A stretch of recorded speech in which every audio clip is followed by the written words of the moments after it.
अस्सलाम वालेकुम नाजरीन। ड्रामा सीरियल दस्तक की आने वाली एपिसोड बहुत ज़बरदस्त होने वाली है।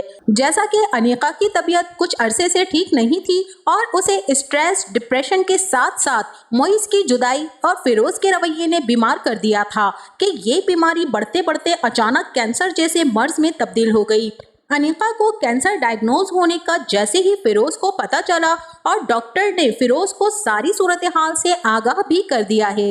अब फिरोज की यही कोशिश है कि वो हर हाल में अनीका को खुश रख सके, इसीलिए उसकी खुशी की खातिर मोइस को किरण के साथ शानी के लाने का भी कह दिया है कि किरण और उसका बेटा भी साथ ले आओ। तब मोइस ये बात किरण को बताता है। उसी के साथ किरण के दिल में वहम भी है, डर भी है और खौफ भी है कि कहीं मोइस के फादर शानी के साथ कुछ मिसबिहेव ना करें। इसीलिए जाने से पहले वो शानी को बहुत अच्छे से समझा देती है कि बेटा, हम उन्हीं अंकल के घर जा रहे हैं, वो डैडी के बाबा हैं और उनके घर में आपने बहुत अच्छे से रहना है। किसी भी चीज को हाथ नहीं लगाना और किसी डेकोरेशन पीस को भी टच नहीं करना है। बहुत संभल कर और एहतियात के साथ आप वहाँ रहेंगे। शानी को यहाँ पर अपनी माँ की सारी बात समझ आ जाती है और वो इस बात में सर हिलाकर कहता है कि ठीक है मामा, जैसा आप कहेंगी वैसा ही मैं करूँगा। अब जैसे ही मोइस अगली सुबह शानी को स्कूल ड्रॉप करने जाएगा, तभी फिरोज को ये बात बहुत नागवार गुजरेगी और वो उससे कहेगा कि तुम इस बच्चे के बाप का रोल तो अदा कर ही रहे हो, उसके ड्राइवर बन जाओगे, ये मैंने कभी सोचा भी नहीं था। मोइस कहेगा कि बाबा, वो एक मासूम सा बच्चा है, आप क्यों उसके साथ इतनी सख्ती से पेश आते हैं। और किरण जब से मोइस के घर में आई है, मोइस के बाप और मोइस के दरमियान कुछ ना कुछ बहस होती रहती है और आज तो हद ही हो गई। इन दोनों की बहस में मोइस की माँ की तबीयत खराब हो जाती है और वो बेहोश हो जाती हैं। किरण को ऑफिस से आने में थोड़ी देर हो जाती है। तभी मोइस शानी को स्कूल से लाकर उसे कमरे में ले जाता है और कहता है कि शानी, आप चेंज कीजिए, मैं थोड़ी देर में आता हूँ। क्योंकि ये पहली मर्तबा ऐसा था कि जब शानी बिल्कुल अकेला किसी के घर में था, इसीलिए शानी डर और खौफ की वजह से दूसरे कमरे का दरवाजा खटखटा देता है और इत्तेफाक से वहाँ मोइस का बाप फिरोज निकल आता है। शानी मोइस के बाप को देखकर काफी डर जाता है। अब फिरोज यहाँ पर शानी के साथ बहुत ही बेरुखी से पेश आता है और उसे कमरे में ले जाकर बहुत कुछ कहता है कि अगर तुम इस कमरे से निकले ना तो मैं तुम्हें उस कमरे में फेंक दूंगा जहाँ पर मॉन्स्टर होते हैं। शानी बहुत ज्यादा डर जाता है और अपने ऊपर कंबल लेकर रोने लगता है।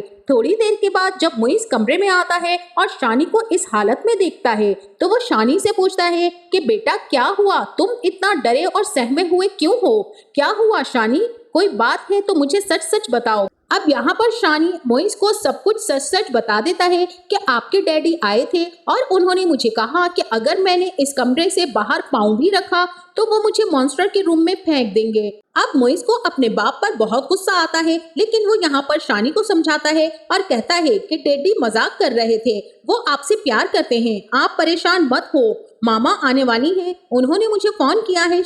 शानी ये बात सुनकर मुतमईन हो जाता है। अब मोइस सीधा अपने बाप के पास जाता है। तभी सब लोग खाने की मेज पर बैठे थे। मोइस अपने बाप को कहता है कि बाबा, आप एक मासूम बच्चे के साथ इतनी बेरहमी और बेरुखी से क्यों पेश आ रहे हैं, आखिर उसने आपका क्या बिगाड़ा है। जिस पर मोइस का बाप कहता है कि मुझे तुम किसी किस्म का लेक्चर मत दो, मैं तुम्हें उसके साथ बर्दाश्त कर रहा हूँ, यही बहुत बड़ी बात है, वरना वो बच्चा मेरे घर में किसी सूरत भी मुझे कबूल नहीं है। तुम पहले उसके बाप तो बन गए, लेकिन अब उसके ड्राइवर भी बन गए हो, मुझसे ये सब कुछ बर्दाश्त नहीं हो रहा।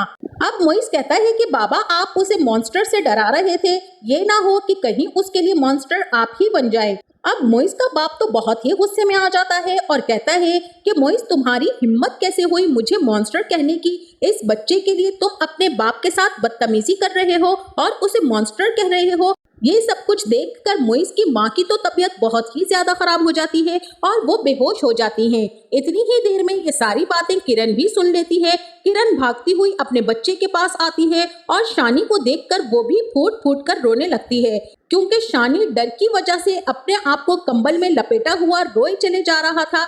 किरण शानी से कहती है कि शानी, आप परेशान मत हो, अब मामा आ गई है ना, अब आपको छोड़कर कहीं भी नहीं जाएंगी। इसी के साथ वहीं दूसरी तरफ सैफ भी भरपूर कोशिश कर रहा है अपने बेटे शानी को हासिल करने की। किरण से बातचीत करने के बाद, फिर मोइस के साथ भी बात ना बनने के बाद आखिर उसकी माँ किरण से खुद मिलने चली गई। जब किरण ने उन्हें खाली हाथ लौटा दिया कि वो बच्चे को सैफ के हवाले नहीं करेगी, लिहाजा इन तमाम तर कोशिशों के बाद सैफ की माँ ने वकील से केस तैयार करने का कह दिया, जिस पर वकील भी फैमिली केस की नोयत बताते हुए कहता है, अगर इस फैमिली केस में बच्चे ने एक बार भी ये कह दिया कि वो माँ के साथ रहना चाहता है तो आपका सारे का सारा केस 1 मिनट में खत्म हो जाएगा। अगर आपके पास कोई सबूत है कि उसका सौतेला बाप उस पर जुल्म कर रहा है तो उसकी कोई ना कोई वीडियो या कोई सबूत हमें दें ताकि केस में मजबूती आ सके। अब नाजरीन, सैफ भी अपने तौर पर कोई ना कोई झूठा सबूत तैयार करवा के केस तैयार करवा ही लेगा और जब नोटिस का जवाब ना पाएगा तो किरण को यहाँ पर वो कॉल करके कहेगा कि मिसेस मोइस, कैसी हैं आप? मेरे वकील ने आपको नोटिस भेजा था, आपने अभी तक जवाब नहीं दिया। ये बात सुनकर किरण के तो पैरों के नीचे से जमीन ही निकल जाएगी और उसे ऐसा महसूस होगा कि वो अपना सब कुछ खो रही है।